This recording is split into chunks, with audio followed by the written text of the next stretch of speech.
Hi guys! Welcome to my YouTube channel. Sam here. So, I am a Filipino nurse dito sa Germany. And mag 5 years na din ako dito nagtatrabaho. Pero sa ngayon ay tayo ay naka-maternity leave kasi ay waiting na lang ako sa paglabas ng baby ko.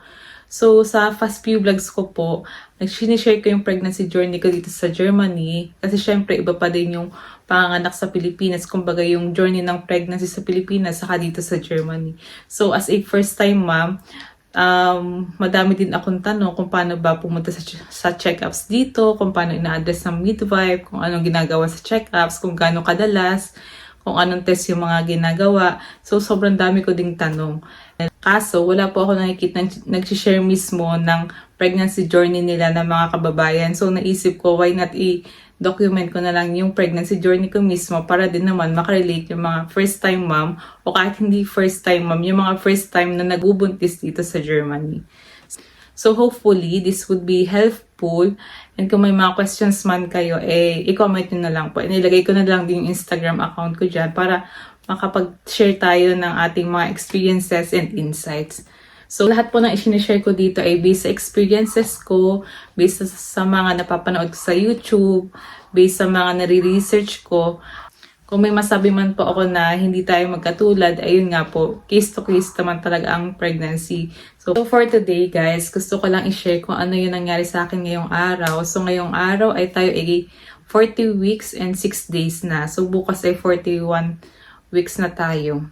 So, 'di ba? Overdue na ako, pero yun ay sobrang normal lang, guys. Kasi nga, 'di ba, yung expected date of delivery is estimated lang naman 'yan. So, pwede talaga mauna sa expected date of delivery, pwedeng ma-late. So, pag na-late ka na dun sa expected date of delivery mo, ang tawag na dun sa'yo is late term pregnancy, pero sobrang okay pa din yun. So, actually, guys, ngayong araw, wala dapat akong check-up. So, mga around 1 a.m. nga kanina, napansin ko na may parang bloody show siya, ganyan, pinkish yung color ng discharge ko. So, before nun, hindi din ako masyadong makatulog kasi nga, meron akong contractions dito sa puso, sa hanggang na bemerk ko na nga na parang may lumabas sa akin, chinek ko agad kasi akala ko baka mamaya nag-rupture na yung amniotic sac. So, pag-check ko, ayun, pinkish na discharge lang siya. So, itinulog ko na lang muna, pero hindi din ako ganun makatulog kasi nga humihilab siya. Tapos, mga around 3 a.m., ganun ulit.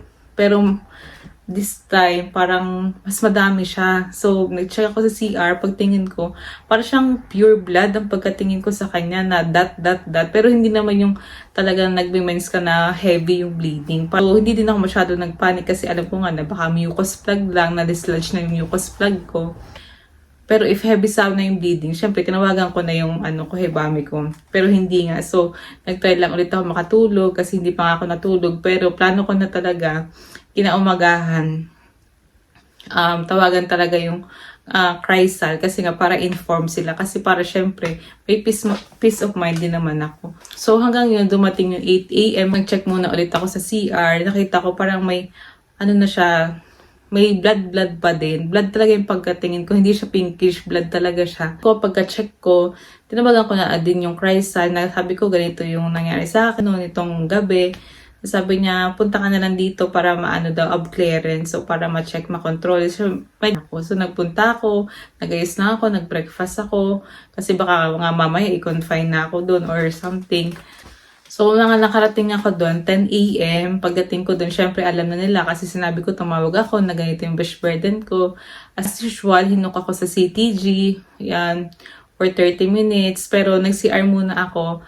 Tapos, pinagpasa nila ako ng urine sample. Tapos, yung pads ko na suot, sabi nila magpalit ka ng pads kasi para daw ma-check nila yung kung ano ba talaga yung lumalabas sa akin. Kung discharge pa yun, kung blood ba talaga or kaya amniotic fluid. So, pinagpalit nila ako ng pads, pinaiwan nila dun sa CR. Tapos, after nun, humiga na ako. Hinuk nila ako sa CTG as usual for 30 minutes ulit. So, yun, after 30 minutes, medyo humihilab siya. Pero hindi katulad nung pag naglalakad ka na madalas talaga at saka masakit yung hilab mo. So far, okay naman yung CTG. Then, after ng CTG, umihi ulit ako. Tapos pag-ihi ko, may secretion na may blood ulit. So, pinicturean ko ulit yon. So, dapat dito guys, hindi naman dapat, pero dapat instinct mo na pag may mga ganun, huwag mo agad itapon yung pads mo para sakali mong hanapin ng health professionals, may mapapakita ka. Hindi naman ibig sabihin yun na hindi sila naniniwala sa'yo. Kumbaga, para mas makita nila kung tama ba yung sinasabi mo sa picture na yun. Kasi syempre, hindi naman tayo ganun ka-sure, diba? So, mas maganda na yung laging may evidence. After nun, naghintay lang ako saglit.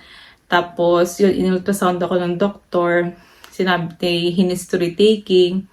Ganyan. Tapos, sinabi ko yung brush burden ko. Tapos, sabi niya, mukhang hindi naman daw totally bleeding. Sabi niya gano'n. Baka talagang manganganak na lang ako. Nag-ultrasound. Una, abdominal ultrasound lang muna. Then, sabi niya, so far, okay naman. Yung placenta mo, okay naman. Yung head ni baby, nasa posisyon naman na. Tapos, tinanong ko din kasi nga nung 2 days, nung isang araw, sabi nung isang nag-ultrasound sa akin na doctor, medyo nakaside nga daw yung ulo ni baby. Sabi ko, tinanong ko ngayon kung kumusta na siya, kung nakaposisyon na talaga siya sa becken ko. Sabi niya, okay naman siya. Sabi niya ganun. Tapos, sabi niya, syempre, gumagalaw-galaw nga daw si baby. Pero, normal naman lang daw talaga yun. Syempre, tinanong ko na din, para makasure ako. Kasi, malay ko ba na ganun yun, o ano. Kaya dito, dapat talaga magtanong ka na magtanong, guys. So, kailangan mo din talaga ipaglaban yung Deutsch mo lagi. Sabi ng doktor, nung pagkain niya sa akin, close pa naman yung Muttermund mo, kaya yung cervix mo, pero 3 cm daw yung haba, yung parang Gebermutter-Hals pa tawag doon. So, nung una, hindi ko din siya masyadong naintindihan. Sabi ko, vas Minency. Kala ko kasi yung 3 cm, yun na yung, bukas na yung yung cervix ko. Yung pala yung haba. Nasusukat din pala yun doon, sabi niya. Then, in-explain niya na ganun nga. Tapos, pagtanggal niya yung daliri niya doon sa pagkakaisakit, parang may sumamang madaming dugo. So, hindi ko alam kung medyo nagpanic siya o ganyan. Tapos, bigla niya akong TransB, transvaginal ultrasound. Tapos, tinignan niya yung placenta. Tapos, ayun, sabi niya, okay naman, wala namang bleeding sa placenta mo, ganyan. Siguro para makasure na lang din siya. TransB na lang din niya ako. Tapos, yun, in-explain na niya lahat ng results. Sabi niya, yung Rush Basser daw, yung amniotic fluid daw, ganz normal. Tapos, yung placenta nga, walang bleeding. Tapos, yung weight ni baby, hindi na niya masyadong chinek kasi nga, kaka-weigh lang ni baby nung mga parang 5 days ago. So, tapos sabi niya, yung bleeding ko daw kasi parang mas madami kaysa sa normal. Nasa normal pa din siya, pero parang above normal na bleeding. So kaya, transvaginal ultrasound na din niya ako para syempre maka 100% sure na okay lahat.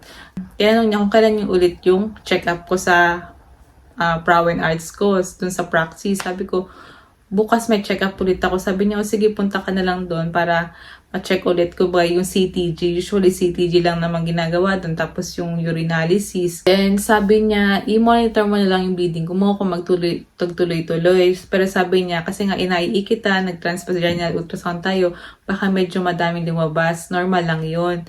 Pero pag sobrang nagtuloy-tuloy siya within this day, kontakin mo din agad kami, sabi niya ganun. So far naman, hanggang ngayon, wala namang bleeding na. Parang last na yung bleeding nung inaiin niya ako, tumigil na siya doon.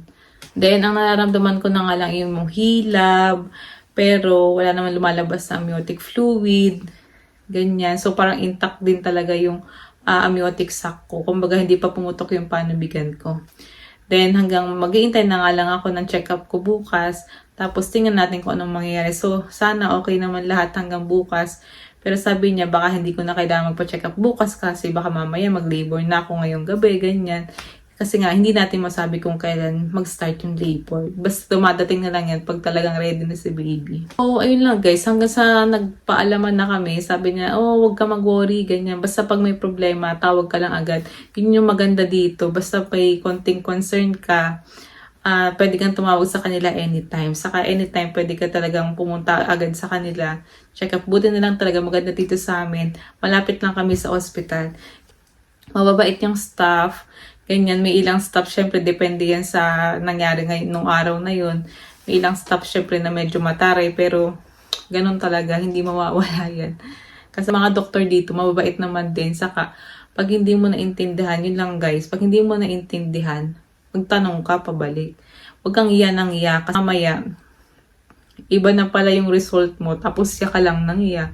Diba, mas maganda na magmukha kang walang alam, parang ganun. Basta naintindihan mo lahat yung sinabi, yung result, lalo na pregnant ka, bago ka umuwi ng bahay. So far, yun lang naman yung gusto kong i-share ngayong araw, yung update. So, maghintay na lang tayo ng bukas, tingnan natin kung ano mangyayari.